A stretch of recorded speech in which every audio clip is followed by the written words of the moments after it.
Ya, kita bersyukur pada pagi hari ini Tuhan mengizinkan kita lagi untuk beribadah kepadanya.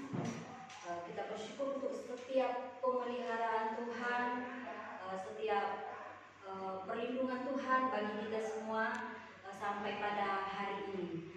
Dan saat ini kita akan memulai ibadah kita. Mari kita persiapkan hati kita untuk memuji Tuhan. Juga nanti kita akan mendengarkan firman Tuhan. Mari kita menyanyikan satu pujian, segala puji syukur hanya bagi-Mu Tuhan.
Amin. Ya, mari kita terus puji Tuhan. Hari ini kurasa bahagia.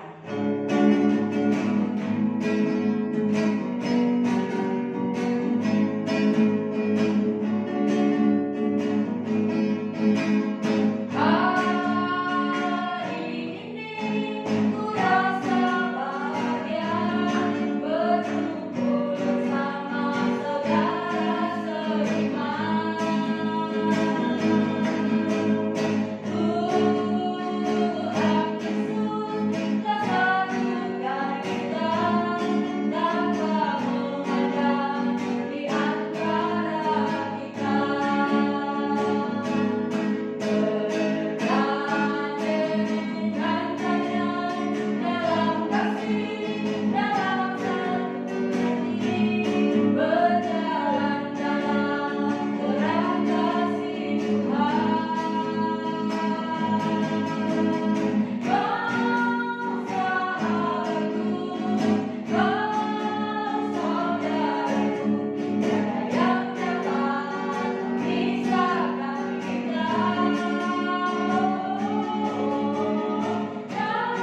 kasih. Kami mengasihi Tuhan lebih dari apapun yang ada di dunia ini. Dan kami belajar terus menyenangkan hati Tuhan. Dan ketika kami menyenangkan hati Tuhan, kami juga akan menjadi berkat bagi sesama kami manusia. Kami mau merenungkan firman-Mu, berkati kami lewat kebenaran firman-Mu pada pagi hari ini. Di dalam nama Tuhan Yesus kami berdoa dan bersyukur. Amin. Shalom adik-adik, selamat hari Minggu, selamat beribadah kepada Tuhan Yesus. Ya, kita mengucap syukur ya kalau hari ini kita boleh beribadah bersama-sama. Tema kita minggu lalu adalah bagaimana kita menyenangkan hati Tuhan dan menyenangkan hati manusia. Pasti kita bertanya, mungkin nggak kita menyenangkan semua orang ketika kita menyenangkan hati Tuhan? Saya katakan itu tidak mungkin. Tapi ketika kita menyenangkan hati Tuhan, belum tentu semua orang senang. Karena ketika kita menyenangkan hati Tuhan, seperti firman Tuhan minggu lalu, kita itu adalah lebih takut kepada perintah Tuhan, melakukan perintah Tuhan, daripada menuruti keinginan kita, menuruti keinginan teman kita, ya. Menyenangkan hati Tuhan, menyenangkan hati sesama manusia atau menyenangkan hati manusia.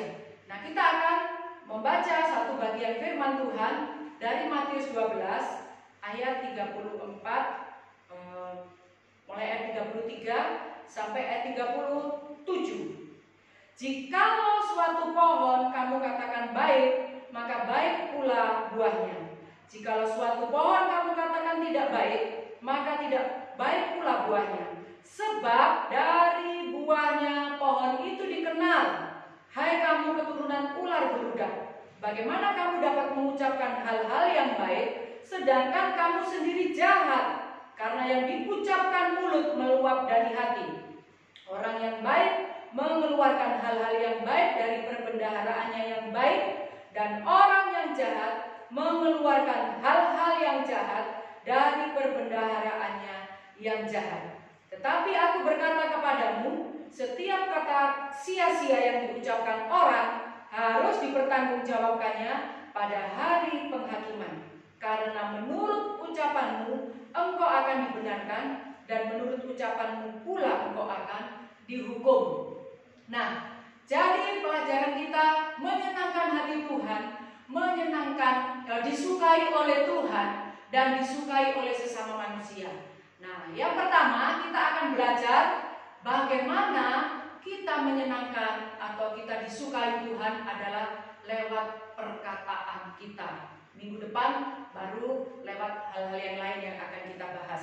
Nah, anak-anak yang dikasihi Tuhan, kalau kita memiliki kemampuan untuk berbicara di depan umum seperti presenter, ya, berkata-kata secara lisan, memberikan sambutan, menjadi MC, itu adalah satu hal yang perlu kita syukuri. Karena apa?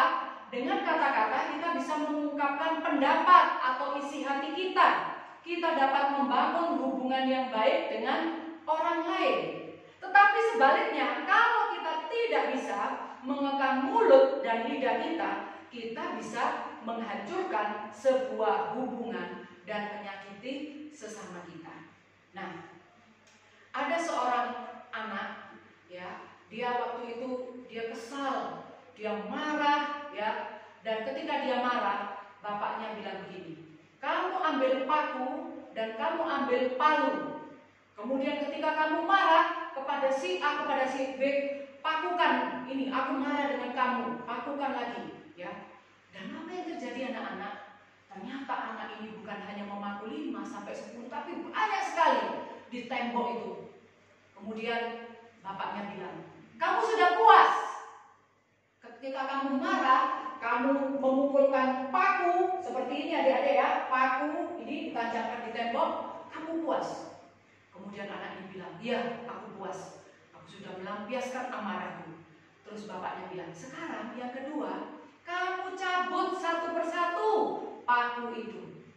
Dan apa yang dilakukan oleh anak ini? Maksud papa apa? Kamu cabut. Nah, anak ini mulai mencabut paku ya, seperti ini adik-adik, paku di dinding dicabut semua.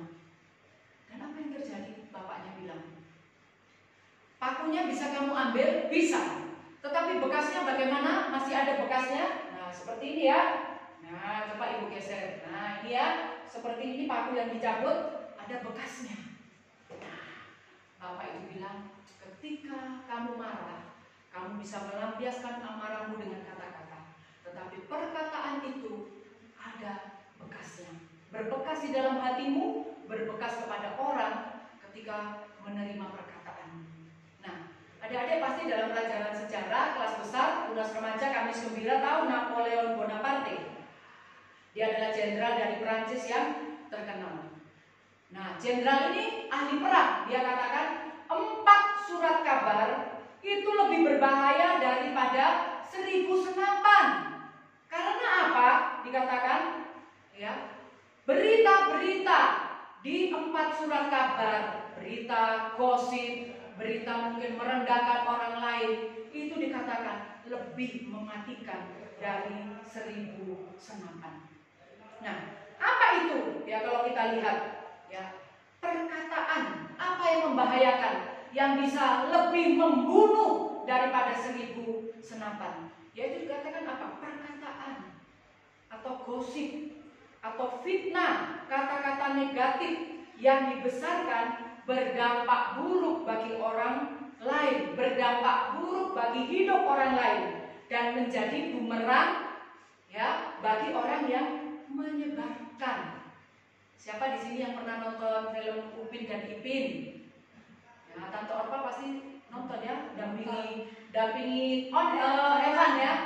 Nah, coba kalau kita perhatikan di Ipin dan Upin ketika minta ayam goreng, Kak Ros, semua kenal Kak Ros?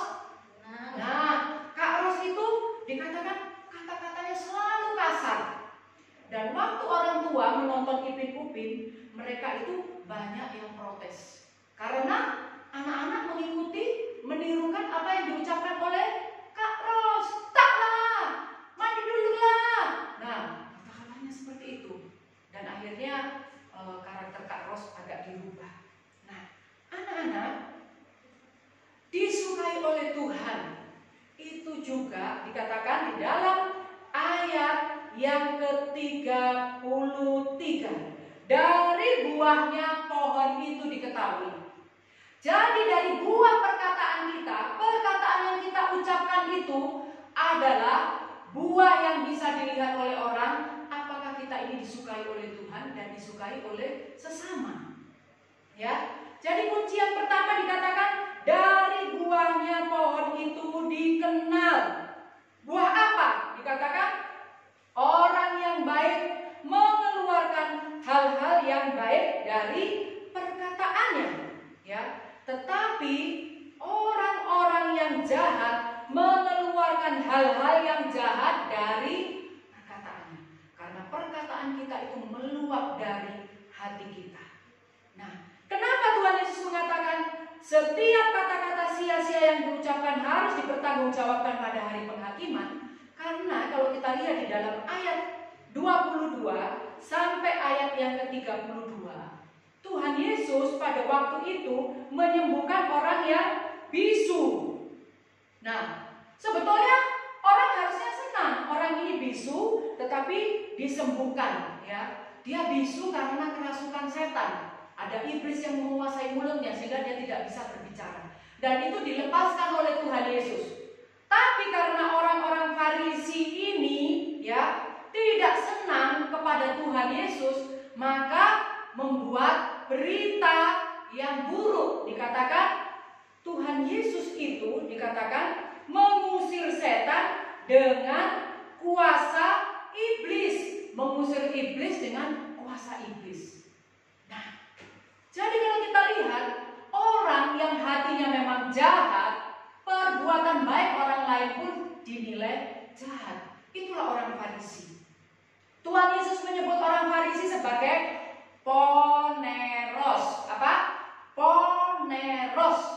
Arti poneros itu adalah pendosa, buruk, jahat, sakit secara moral. Maka kalau kita lihat di sini, setiap perkataan yang keluar dari orang-orang Farisi itu adalah perkataan yang jahat dan sia-sia. Kelihatannya mereka beribadah, tetapi selalu yang dikatakan itu adalah yang tidak baik. Nah, makanya Tuhan bilang, kata-kata sia-sia yang kamu ucapkan, kamu menuduh aku dengan menyembuhkan, melepaskan iblis dengan kuasa iblis, itu harus dipertanggungjawabkan. Nah, disukai oleh Tuhan, itu kita tidak pernah mengucapkan kata-kata sia-sia yang kita sengaja. Apa sih kata-kata sia-sia? Biasanya kata-kata sia-sia itu kita ucapkan kalau kita lagi marah, lagi kesel, lagi bete, lagi boring. Ya, kita meluapkan kata-kata kita. Menurut penelitian, satu hari kita ini berkata-kata 20.000 kata. Nah, kalau 20.000 kata itu dikatakan melebihi senapan. Kata-kata apa saja yang sia-sia? Yang pertama adalah fitnah. Fitnah itu fitness bibir, ya. Jadi fitnah itu adalah perkataan yang tidak didasarkan kebenaran, ya. Sengaja disebarkan untuk menjelekkan atau merusak nama baik seseorang. Contohnya, kalian punya teman, dia ranking 1. Karena kalian nggak ranking 1 atau kalian tidak juara, tidak bisa apa-apa, kalian bilang, si A itu loh, dia itu bisa juara karena menyontek. Itu fitnah, ya. Atau kalian menuduh teman kalian, ya, atau menuduh adik kalian, ya, dia itulah tiap hari dikasih uang banyak sama bapakku, padahal enggak, ya. Itu fitnah. Jadi perkataan yang tidak didasarkan kepada kebenaran, tujuannya untuk menjelekkan orang lain supaya kita ini baik. Kemudian yang kedua, gosip. Tahu kan, semakin digosok semakin sip. Itu adalah obrolan negatif tentang orang lain. Nah, apalagi meso-meso, ya kan? Kemudian apa? Memaki orang. Keluar kebun binatang, kalau mangkal sama temannya, oh kamu ini, disebutkan nama binatang. Atau ngumpat, ya, ngumpat itu hampir sama dengan meso. Dan juga berbohong, berdusta. Nah, seorang hamba Tuhan katakan, hati manusia itu seperti sungai yang mengalirkan ke sumber-sumber mata air. Nah, kalau sumber mata air itu dikatakan sumber mata air itu rusak atau tercemar, maka yang keluar apa? Kalau sumber mata air seperti di Batu ada sumber mata air yang besar, itu dialirkan ke rumah-rumah penduduk. Kalau sumber mata airnya itu seperti kemarin kena tanah longsor, maka apa yang terjadi? Air yang dialirkan itu penuh lumpur, bau, ya, tidak jernih, tidak bagus. Nah, demikian juga dengan kita. Kalau hati kita tidak baik, hati kita tidak disukai oleh Tuhan, maka yang keluar dari sumber hidup kita atau hati kita adalah perkataan yang kasar, ya, kata-kata yang meluap dari hati kita karena penuh kebencian, penuh iri hati, penuh kepahitan, itu tidak disukai oleh Tuhan. Nah, anak-anak, supaya kita disukai oleh Tuhan, berdoalah kepada Tuhan. Tuhan, tolonglah, jagalah hati saya Tuhan. Jagalah hati saya Tuhan, karena dari hati saya terpancar kehidupan. Kalau ada kebencian, kepahitan, dendam, iri hati, kesombongan di dalam hati saya, sehingga saya berkata-kata kasar, melukai diri saya, melukai orang lain, tolonglah saya. Samuel, kita lihat, walaupun dia diejek oleh anak-anaknya Imam Eli, dia tetap hidup di dalam takut akan Tuhan. Dia tidak pernah membalas perkataan orang lain. Dia sungguh-sungguh hidup mengasihi Tuhan. Makanya dia disukai oleh Tuhan. Nah, kita juga anak-anak dikasih Tuhan, kita semua disukai oleh Tuhan kalau hati kita menjadi sumber atau aliran air yang bersih. Nah, jadi kalau hati kita tidak ada dendam, tidak ada kepahitan, tidak ada menyimpan hal-hal yang kotor, maka kita akan disukai oleh teman kita. Ya, kita akan memiliki banyak teman. Kalau ada teman kita yang sedih, kita nggak bilang kapok, rasakno, syukur. Kalau ada teman kita yang sedih, yang jatuh, sabar ya, apa yang bisa aku tolong? Itulah orang yang disukai oleh Tuhan dan disukai oleh manusia. Mari anak-anak kelas besar, anak-anak tunas remaja, anak-anak kamis gembira, kita belajar supaya hidup kita disukai oleh Tuhan dan juga disukai oleh sesama kita. Melalui apa? Menjaga perkataan kita. Jangan yang keluar itu kata-kata yang sia-sia. Maka Raja Daud, raja yang begitu luar biasa, ya, dia selalu berdoa kepada Tuhan. Ya, dia tahu mulut ini, lidah ini tidak bertulang, dijaga oleh gigi dan dijaga oleh bibir. Tapi lidah itu pun sering jatuh di dalam dosa. Maka Daud di sini di dalam Mazmur 141 ayat 3, supaya hidupnya disukai Tuhan dan disukai oleh sesama, dikatakan Mazmur 141 ayat 3, awasilah mulutku ya Tuhan, berjagalah di pintu bibirku. Inilah doa Daud dan doa kita semua. Tiap pagi sebelum kita turun dari tempat tidur, kita berdoa, kita minta pertolongan Tuhan. Sebelum kita bermain, belajar, ya, ketika teman kita mengesalkan kita, memancing kita untuk marah, anak-anak nunduk gini ya, cari ujung hidung. Nah, walaupun hidungnya pesek dicari ya, supaya apa? Ketika kalian mau marah, kalian tunduk ini sambil berdoa, awasilah mulutku ya Tuhan, berjagalah di pintu bibirku. Biarlah kata-kata kita adalah kata-kata yang menjadi berkat. Dari buahnya lah kita dikenal. Dari buah kalian sungguh-sungguh disukai Tuhan, orang akan mengenal kalian semua. Tuhan Yesus memberkati. Tuhan, tolonglah kami Tuhan, untuk kami belajar taat kepada Tuhan, dan itu kami buktikan. Kami mau hati kami terus dibersihkan oleh Tuhan dari kebencian, dari iri hati, dari kesombongan, dari kekecewaan, sehingga perkataan yang meluap dari hati kami Tuhan adalah perkataan yang membangun, yang menyenangkan hati Tuhan, menyenangkan orang lain, dan perkataan kami adalah perkataan yang menjadi berkat. Ampuni kami kalau kami sering mengumpat, miso, kami berkata kasar, berbohong. Ampuni kami Tuhan. Kalau perkataan kami melukai orang tua, melukai kakak, adik, dan teman kami, saudara kami, sahabat kami, ampuni kami Tuhan. Terpujilah nama-Mu Bapa, di dalam nama Tuhan Yesus kami mengucap syukur. Amin.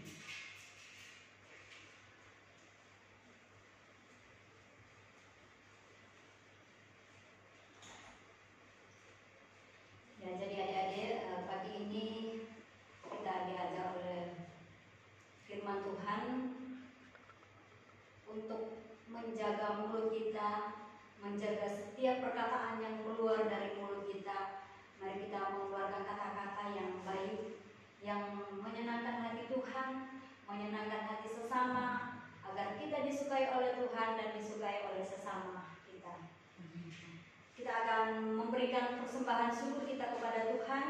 Kita menyanyikan pujian, ada satu sobat sekalian, pujian ini menjadi pujian terakhir.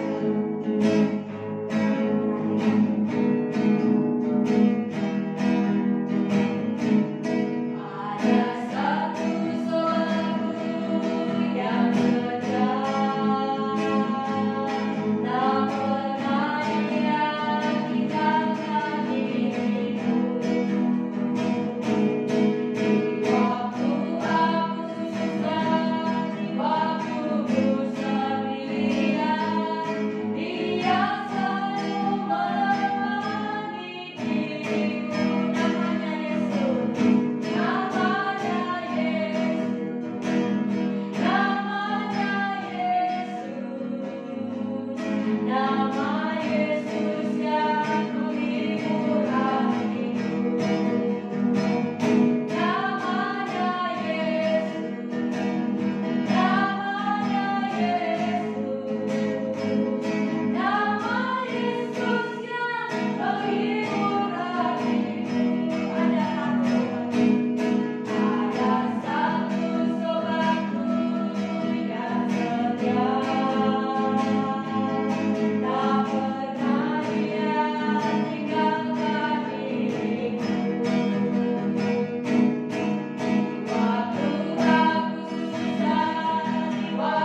silakan kami berdoa. Kita berdoa. Tuhan Yesus, ingatkanlah kami selalu dimanapun kami berada, apa yang kami lakukan. Tuhan Yesus selalu mengawasi, Tuhan Yesus selalu ada bersama kami, bahkan ketika kami sendirian, karena kami menyatakan kebenaran. Banyak teman-teman yang meninggalkan kami, ingatkan kami. Ada Tuhan Yesus, sahabat yang setia, yang selalu menghibur dan menguatkan kami. Berkati anak-anak, kelas besar, Kamis Gembira, tunas remaja, teman-teman kami yang lain yang mengikuti ibadah online ini. Tuhan juga menolong, memberkati, supaya mereka semua belajar hidup disukai Tuhan dan menjadi berkat bagi orang lain. Berkati orang tua, supaya terus mendidik anak-anak dalam takut akan Tuhan. Berkati mereka di dalam belajar, berikan ketekunan. Terima kasih untuk persembahan yang oleh karena anugerah Tuhan dapat kami berikan. Tuhan juga memberkati persembahan ini. Terima kasih Tuhan, kami akan berpisah satu dengan yang lain. Tuhan memberkati kami di pagi hari ini, supaya kami terus sehat, kami mengikuti protokol kesehatan dengan baik. Dalam nama Tuhan Yesus kami mengucap syukur dan kami berdoa. Amin. Bapa, terima kasih. Bapa, terima kasih. Bapa di dalam surga, ku berterima kasih. Amin.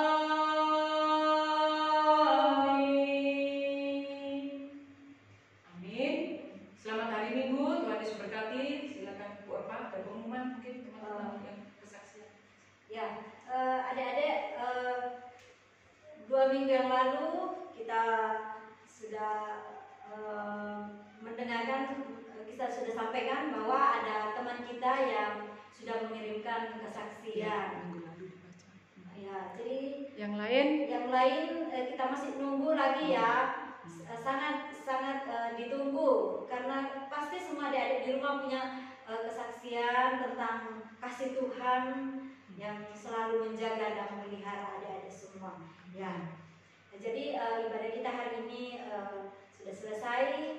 Sampai bertemu minggu depan. Tuhan Yesus memberkati semuanya.